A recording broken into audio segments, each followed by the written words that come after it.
N'an tɛmɛna ka bɔ yen nɔ an bɛ taa Segu olu ka gouverneur i y'a faamuya b'a la a tora accident na a tun bɔtɔla don Segu k'a bɛna Bamakɔ a n'a ka denbaya ni waati sera an ka cɛ foyi tɛ se ka far'a kan waati de sera a n'a ka denbaya i y'a faamuya b'a la u ka mobili pine de cira i y'a faamuya b'a la a yɛrɛ n'a muso n'a denw a yɛrɛ tora accident na den fana tora accident na musow ani chauffeur kɛ olu bɛ kɔma la an bɛ dugawu kɛ ala k'olu ɲuman bɔ ala ka kɛnɛya d'u ma min ye gouverneur fana ye ala ka dayɔrɔ sumaya Segu sira man ɲi dɛ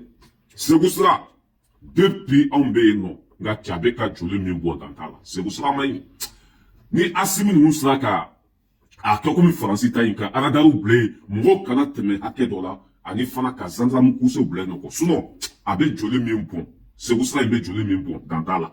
nka cɛ depuis anw bɛ yen nɔ c'est que kari kuntu a bɛ fagali yɛrɛ de kɛ quoi Segu sira in man ɲi hali dɔɔni o yɛrɛ de Segu nɛgɛ bɔli la sinon Segu ka di ne ka tɛmɛ Mali fan bɛɛ kan mais u ka siraba in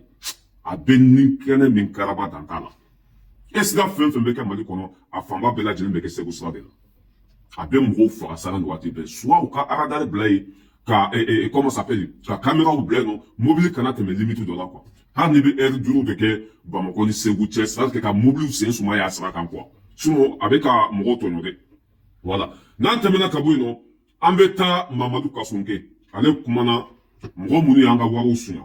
u ye wari hakɛ min sara a y'a da don o la ani denmisɛnnin caman bɛ yen bi olu yɛrɛ de bɛ ka mɔgɔw pousser k'u bila suɲɛni na Mali population bɛ ten de an b'a la ko ɲɛmɔgɔw k'u jogo tilen mais anw yɛrɛ population jogo tolen don an yɛrɛ population man ɲi o de ye Mali ko in gɛlɛya kosɛbɛ i b'a sɔrɔ population min n'a bɛ balo haramu la dan t'a la bon Mamadu Kasonke a kumana c'est que faut que éducation de ka na quoi mɔgɔw jogo ka ɲa mɔgɔw ka c'est que mɔgɔw ka kɛ wɔrɔn ye n'o kɛra jamana in bɛ basigi mais i b'a sɔrɔ mɔgɔ caman bɛ misiri kɔnɔ mɔgɔ caman bɛ ala tɔgɔ fo mɔgɔ caman bɛ i b'a sɔrɔ n ka cɛ n'o y'i ta sɔrɔ ni lahara tɛ i tɛgɛ tɛ d'a kan cavi bɔn a kumana o yɔrɔ ninnu kan ni fɛ franchement a ka kumaw ɲana an bɛ Mamadu Kasonke an b'a kumakan k'a la famille an b'a kumakan s'il vous plaît voilà an b'an ka ministre de la justice Mamadu Kasonke an b'a kumakan k'a la baara ɲini sira fan fɛ kalan sira fɛ jeunes olu ni entreprise mɔgɔw ani état mɔgɔw de bɛ ɲɔgɔn sɔrɔ a ko la waati caman a bɛ se ka f'u ye pour que i ka baara in sɔrɔ i bɛ na ni nin wari ye a bɛ se k'a fɔ i bɛ nin ko kɛ i bɛ nin ko kɛ donc u b'u bila yurugu sira kan ɔ ne dun y'a jateminɛ jeunes olu ka ca ni an ka population couche bɛɛ ye donc u b'a yira k'a fɔ u jɔyɔrɔ ka bon kosɛbɛ donc jamana jɔ la u jɔyɔrɔ ka bon yurugu kɛlɛli la. Kiiriko minisiri ka walawalalu la a ko do in dabɔra ka lafaamuyaliw kɛ ani ka fɛɛrɛw jɔnjɔn bila sen kan minnu b'a to yuruguyurugu wale bɛ kɛlɛ o hukumu kɔnɔna na ko an ka gouvernement ye baaraw caman de kɛ. Yurugu ko n'a kɛra kɔrɔlen u b'a fɔ ni san 3 tɛmɛna san 5 tɛmɛna san 10 tɛmɛna baara foyi tɛ se ka k'o la mais bi bi in na an y'a yira k'a fɔ ko a ko hali ni san 20 tɛmɛna a tɛ dabila an bɛ ka kiiriw fana baara kɛ an bɔra ka session d'assises spéciale dɔ kɛ donc o kɔnɔna na a yirala k'a fɔ wari caman sɔrɔla min taara état ka kɛsi kɔnɔ n'i y'a jateminɛ donc u ye ɲangini minnu kɛ n'i y'a jateminɛ a bɛ taa jɔ fo miliyari 11 ani miliyɔn 500 la o ye condamnation minnu prononcera maintenant wari yɛrɛ min sarala ka don état ka kɛsi kɔnɔ o ye miliyɔn 300 ani miliyɔn 30 ni kɔ donc o de sɔrɔla o session in senfɛ montant wɛrɛw sɔrɔla min tɛ session. voilà an bɛ an ka ministre de la justice fo a y'a daminɛ ni min ye ko Mali sifinnaka o de ka ca ka tɛmɛ mɔgɔkɔrɔbaw kan wa Mali baarakɛyɔrɔ caman bɛ yen nɔ sifinnakaw de bɛ yen mais u ka baarada ninnu na par exemple sa ni jamana kɔnɔdenw dɔw mago bɛ baara la n'a y'a sɔrɔ sifinnaka dɔ de bɛ poste la olu b'a fɔ a karisa n'i bɛ fɛ ka baara sɔrɔ nin yɔrɔ in na fo k'i ka miliyɔn 1 di yan fo k'i ka 100,000 di yan a bɛ komi denmisɛn minnu ka carte ɲini ko ni gɛlɛya b'a la sifinnakaw de bɛ carte ɲini ninnu zɛrɛ o bɛ ka miliyɔnw de minɛ i y'a faamuya b'a la o maliyɛn ɲɔgɔnw la ko fo k'o ko sugu ninnu ka dabila n'an bɛ fɛ jamana ka jɔ an bɛ baara de kɛ tiɲɛ kan k'an jugu kolon k'o bila poubelle kɔnɔ mais Mali sifinnakaw n k'a fɔ Mali yɛrɛ population fanba bɛɛ a bɛɛ zon Mali population fanba a bɛɛ zon a bɛɛ nanbaratɔ a bɛɛ kalabanci o de ye Mali yɛrɛ sɛgɛn ka tɛmɛ fɛn bɛɛ kan. I bɛ population minnu ye n'u bɛ k'a fɔ ko ɲɛmɔgɔw man ɲi o bɛ sonyɛli kɛ bilahi olu population ninnu ka jugu ka tɛmɛ an ka ɲɛmɔgɔw kan. O de ye Mali sɛgɛn fo ka dama tɛmɛ. An bɛ waati min na komi bi Mali kura min n'an bɛ ka ɲini bɛɛ de kan k'i jogo kolon bila poubelle kɔnɔ ka jogo ɲuman ta. Mais fɛn min fana bɛ se k'o ko ninnu teliya sariya de kan ka appliquer jamana kɔnɔ. Ni minɛna sonyɛli na dɔrɔn k'i faga. Ni minɛna sonyɛli na dɔrɔn k'i kun ci. N'o kɛra lafiya bɛ na. Faut que c'est que juge fana k'u jɔ o jɔyɔrɔ la quoi. N'u bɛ fɛ éducation ɲuman yɛrɛ ka don denmisɛnninw kun baara ka kɛ tiɲɛ kan juge fana kan ka misiri de ta. I mana minɛ kojugu la dɔrɔn k'i kan tigɛ. N'o kɛra an bɛ lafiya. A ka kuma filanan ko fɔlɔ i y'a faamuya ka daminɛ Alifa tile ninnu kana ATT ni Buwa ninnu ka waati la. N'i tun ye jamana nafolo suɲɛ i y'a faamuya la mana se san 5 ma dɔrɔn n'i ye jamana nafolo suɲɛ san 5 in kɔnɔna na e ma minɛ e ma ɲangi o ye jamana ka wari tagalen ye jiwoyo fɛ o kɛra fofalaki ye. N bɛ segin a kan k'a daminɛ Alifa tile la ka na comment s'appelle IBK ni ATT ninnu tile la n'i tun ye jamana ka miliyari suɲɛ 5 ans ni kiiri tigilamɔgɔ b'i minɛ i y'a faamuya la foyi tɛ se ka k'i la tuguni quoi ni 5 ans dafara k'a sɔrɔ i ma minɛ wuli ma k'i nɔfɛ foyi tɛ se ka kɛ la tuguni. Mamadu Kasongo k'o banna bi n'i ye jamana nafolo ta hali ni si jɛra de hali n'i bɛ san 200 de la hali n'a kɛra san 1000 de jamana b'a ka wari minɛ i la. Cela veut dire que n'i y'a ta date t'a la tuguni quoi. N'a kɔni donna ka fɔ i faso nafolo dun i bɛ se ka ɲangi waati bɛɛ wuli bɛ se ka k'i nɔfɛ waati bɛɛ. Sisan sariya ani fɔlɔ ta tɛ kelen ye o b'a yira k'a fɔ i ta tɛ fɛn min ye kana maga a la n'i magara la dɔrɔn i b'a fɔnɔ. An b'an ka kiiri tigilamɔgɔw fo k'u waleɲuman dɔn zo minnu fana minɛna n'u bɛ kaso la olu ye miliyari 10 ni kɔ sara min ye comment s'appelle ɲangili min dar'o kan olu ye miliyari 10 ni kɔ sara an b'a fɔ ko alihamudulila rabil alamin o bɛ ji di mɔgɔw ma a bɛ siraw dilan a bɛ fɛn caman kɛ an bɛ an ka ministre de la justice fɔ Mamadu Kasongo ale bɛ baara la bi a ka bon hakili ma tanti Jeannette Kone k'i fo jusqu'à mɛte k'aw bɛɛ lajɛlen fo n'an tɛmɛna ka bɔ yen nɔ min ye Siri ye olu ka président o binna kunu Siri président a binna kunu walima kuna sini i y'a faamuya b'a la depuis o binna fasoden jugu olu de bɛ ka maliyɛnw lasira ko irisi dɛsɛra wa nin ye Mali ko bannen ye an y'a fɔ aw kana taa irisi fɛ irisi tɛ se foyi la i ma ye olu de tun bɛ Siri président o binna non ko ha Siri tɛ lafiya fo ka diɲɛ dugukolo meleke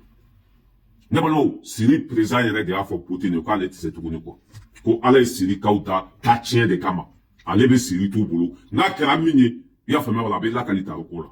Siri président yɛrɛ de ko k'ale bɛ démissionner a tɛ se tuguni parce que Siri kaw ala m'u da hɛrɛ kama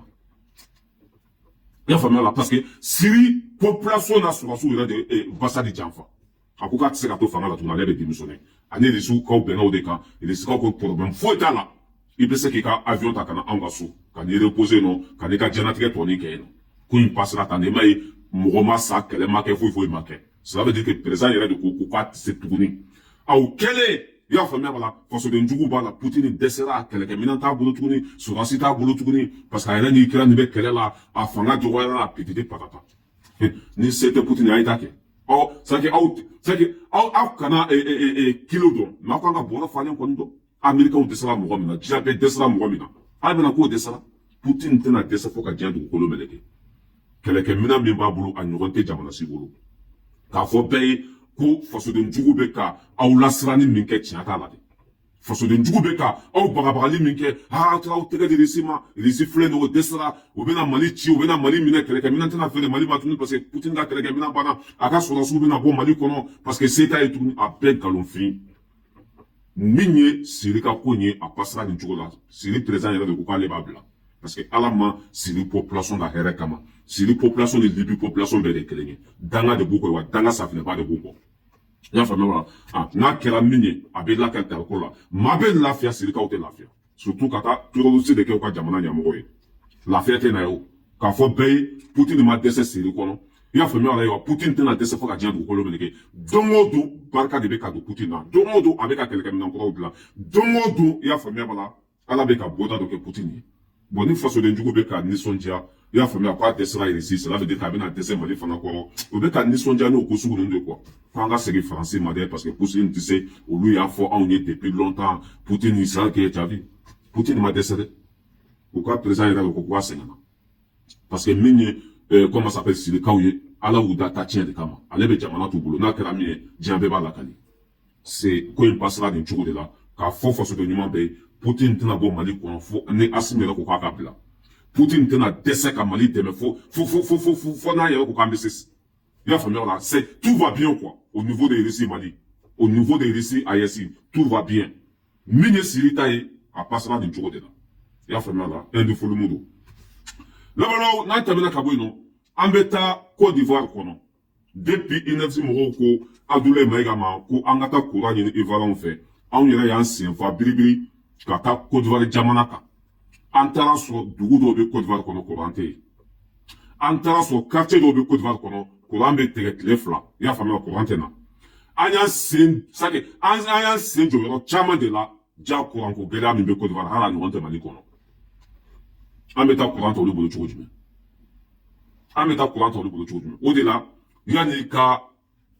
comment ça s'appelle bamananw ka kuma n'i ma tu gosi ta kɔnɔna fɛn dɔn anw ka INEFS baarakɛlaw olu tun kan ka taa kow ɲɛɲini Côte d'Ivoire kɔnɔ o tun kan ka taa Côte d'Ivoire n'a y'a sɔrɔ Côte d'Ivoire courant bɛ Côte d'Ivoire yɛrɛ labɔ u bɛ sɔrɔ ka n'u da don o la mais olu y'u sigi Bamako dɔrɔn n'an bɛ fɛ ka courant sɔrɔ an ka taa Côte d'Ivoire courant tɛ Ivoirien bolo kuma ma se o ka di anw ma courant tɛ yen ne de y'a fɔ aw ye ni mɔgɔ ma da la i bɛ se ka taa Côte d'Ivoire courant tɛ yen courant mun b'u bolo bɛ a tɛ bɔli kɛ dugu bɛ Côte d'Ivoire courant tɛ yen dugu bɛ Côte d'Ivoire i y'a faamuya bala a ka ca ni san kelen courant tɛ yen ne yɛrɛ bamuso ka dugu don n ka dali bɛ n ka fɛn bɛɛ lajɛlen bɛ yen kapitali yɛrɛ kɔnɔ courant bɛ tile ka tigɛ kapitali kɔnɔ n'a ko k'an ka taa courant ta olu bolo courant t'olu bolo san ka cɛ diɲɛ gɛlɛya bɛ fan bɛɛ de fɛ gɛlɛya bɛ fan bɛɛ de fɛ tɔɔrɔ bɛ fan bɛɛ de fɛ k'a fɔ an ka INEFS baarakɛlaw ye k'a tɛ Alassane Dramane Ouattara bolo kuma ma se a ka di aw ma mɔgɔ minnu yɛrɛ bɛ ka courant di Ivoirien ma ko courant bɛ ka tigɛ olu bolo yan mɔgɔ minnu bɛ Côte d'Ivoire courant ko kunna mɔgɔ minnu yɛrɛ ta ye Côte d'Ivoire courant ye an b'olu ka jamana kɔnɔ faransi yan courant tigɛ min bɛ yen a bɛɛ b'a dɔn courant tigɛ min bɛ yen a bɛɛ b'a dɔn ne filɛ nin depuis nɛnɛ daminɛna an ka gazi tɛ marché an dun bɛ ka sara gazi tɛ ka marché cela veut dire que tɔɔrɔ b'o yɛrɛ kan kuma ma se Ivoirien ma i y'a faamuya wala solution wɛrɛ ka ɲini i y'a faamuya wala o ka fisa an ka taa Côte d'Ivoire lebalo n'a tɛmɛna ka bɔ yen nɔ min ye capitaine Ibrahim Traoré ale y'a ka gouvernement kura sigi an b'o o dalilu yira aw la voilà an bɛ capitaine Ibrahim Traoré a y'a ka gouvernement kura sigi décret numéro 2024-1566 presse bar PM portant composition du gouvernement. Le président du FASO, chef de l'État, vu la Constitution, vu la charte voilà, jusque k'a yira aw la dɔrɔn ko gouvernement kura o sigira Burkina Faso min ye u ka chef d'état-major kɔrɔ ye o y'o bila ka mɔgɔ kura ta cela veut dire que o ye mɔgɔ caman falen quoi i y'a faamuya la capitaine Ibrahim Traoré a ye mɔgɔ kura caman de ta ka kɔrɔlen ye ko caman bila an bɛ capitaine fo ka waleɲuman dɔn an ka hɛrɛ bɛ fɛn fɛn na ala k'o latigɛ i b'a sɔrɔ an ka hɛrɛ bɛ nin de la parce que ninnu tɛ foyi k'o kun fɛ fɛn fɛn bɛ tɔɔrɔ lase faso ma ninnu tɛna sɔn fo ka diɲɛ dugukolo meleke fɛn min bɛ hɛrɛ lase faso ma o bɛ sɔn k'o de kɛ mɛ fɛn min bɛ tɔɔrɔ lase jamana ma ninnu tɛna sɔn k'o kɛ fo ka diɲɛ dugukolo meleke parce que n'u y'o kɛ n'u sɔnna k'o kɛ o yɛrɛ de bɛ to f'u kan an ka ɲɛmɔgɔ fɛn fɛn filɛ fanga la u mana faso janfa don o don cela veut dire k'a bɛ k'u yɛrɛ de la u b'a conséquence dɔn sira in tɛ se ka bila tuguni quoi voilà an ka hɛrɛ bɛ min na hali bi ala k'o latigɛ ala ka barika don ka baara bɛɛ lajɛlen na n'an tɛmɛna ka bɔ yen nɔ min ye docteur Fɔnba ale kumana kunun INEFS mɔgɔw a y'u can kosɛbɛ ko INEFS mɔgɔw ko an ka taa courant ɲini Côte d'Ivoire k'o ye fugariya de ye ko n'o kɛra an tɛna ka yɛlɛma hɔrɔnya sɔrɔ a ye kuma ɲuman baden de fɔ mɛ a ka kuma laban yɔrɔ dɔ bɛ yen nɔ o ma tile an bɛna o la tile a ka wala. ni sanction min t'an kama u ka proposition na ko ni an mago bɛ courant na ko fɔ n'an bɛ se ka miliyari 1 don carburant na don o don c'est-à-dire miliyari 1 don o don an b'o don pétrole min bɛ k'a la quoi ɔ san kɔnɔ san tɛ tile 365 ye ou bien 66 o tɛ miliyari 300 ani 66 ya sisan ne tun y'a fɔ depuis kuma jan n ko sisan komi Mali ka gɛlɛya ye courant ko de n'a ye jateminɛ kɛ téléphone tigiw bɛ wari min tigɛ Mali kun o ka ca dɛ donc munna an tɛ sɔn président k'a fɔ ko maliyɛn bɛɛ ka jɛ n'an bɛ communication kɛ n'an bɛ téléphone ci miniti 1 o miniti 1 ka taama 1 tigɛ anw kun miniti kelen kɔrɔ i ka yɔrɔ fili bɛ yen dɛ tɔɔrɔ bɛ jamana kɔnɔdenw kan degun b'u kan ne ko dɔw ka tigɛ ka bɔ ka telefɔni sake o fana ye gɛlɛya de jamana kɔnɔ sake nɔgɔya de kan ka kɛ jamana kɔnɔdenw ye k'a fɔ n ba mɛ ne ko ko dɔw yɛrɛ ka tigɛ ka bɔ ka wari la kɔrɔ i bɛ fili la dɛ o yɔrɔnin n tɛ sɔn dɛ n tɛ sɔn e tun kan ka min fɔ o ye comment ça s'appelle orange mɔgɔw o bɛ wari min tigɛ jamana kɔnɔdenw kun jamana ka wuli k'o wari de minɛ orange la k'a don jamana da fɛ e tun kan k'o kuma de fɔ orange mɔgɔw o bɛ wari min tigɛ jamana kɔnɔdenw kun i y'a faamuya o wari de kan ka minɛ orange mɔgɔw la k'a don jamana da fɛ mɛ e m'o fɔ ko sake orange bɛ k'a tigɛ jamana kɔnɔdenw kun n'a fana tilala k'a tigɛ jamana kɔnɔdenw kun an bɛ taa min o ye tɔɔrɔ dan ye dɛ fɔnba i ka nin yɔrɔ nin tun bɛ fɛ ka nin yɔrɔ de latilen i y'a faamuya la prochaine kana segin nin kan sinon jamana kɔnɔdenw bɛ dimi kɔrɔ quoi jamana min kɔnɔ gɛlɛya bɛ tɔɔrɔ bɛ yen mɔgɔ bɛ ka ala minɛ walasa an bɛ se k'an ka yɛlɛma wɔɔrɔnya sɔrɔ orange mɔgɔw bɛ k'u joli min anw yɛrɛ y'a kɛlɛ kɛ a ka dɛsɛ i mana forfait ta orange mɔgɔw bolo a tɛ tɛmɛ une seconde k'a bɛ ban n'i ye mɔgɔ wele n'a taara répondeur la o b'i ka forfait bɛɛ suɲɛ jamana de kan ka wuli k'o kɛlɛ kɛ o bɛ ka wari min tigɛ jamana kɔnɔdenw kun k'a minɛ o la k'a don jamana da fɛ e m'o fɔ ko sake u ka to orange mɔgɔw bolo dɔwɛrɛ de ka tigɛ jamana kɔnɔdenw fan fɛ n'o kɛra c'est trop jamana kɔnɔdenw bɛ sɛgɛn voilà kɛlɛ min kan ka kɛ dɔrɔn orange mɔgɔw o bɛ ka wari min tigɛ an ko répondeur a k'a minɛ o la parce que an bɛ faransi kɔnɔ yan ne ye mɔgɔ wele a kana dan ka taa répondeur la dɛ hali ni ka sake hali n'a y'i ka telefɔni de ci i ka cɛ papaga tɛ ta i kun foyi tɛ ta répondeur la yan mais pourquoi olu bɛ ka miliyariw ta anw bolo répondeur la jamana kan k'o kɛlɛ de kɛ o wari ka minɛ orange mɔgɔw la sake o kana fɔ ko orange mɔgɔw ka dabila yɛrɛ u ni orange mɔgɔw ka bɛn a kan dɔrɔn jamana kɔnɔdenw ka wari min bɛ o bɛ wari min tigɛ jamana kɔnɔdenw kun n'u b'a fɔ ma ko répondeur ye sake hali n'u ma se k'a bɛɛ di jamana ma u ka tila saba ye fila ka di jamana ma o yɛrɛ ka to ni kelen ye kuma ninnu tun kan ka fɔ tan de kɔrɔ mɛ ne ko ko dɔwɛrɛ de ka tigɛ jamana kɔnɔdenw kun an ka cɛ mɔgɔ laban bɛ telefɔni bila mali kɔnɔ dɛ wala o tun ye docteur Fɔnba ye i ka kuma bɛɛ ɲɛna i ye fasoden ɲuman ye i b'i faso fɛ wa i bɛ ka faso kɔnɔ wolo Fɔnba an bɛ ɲɔgɔn bolo ni ɲɔgɔn tun ka ca mali la san tun b'a sɔrɔ mali jɔra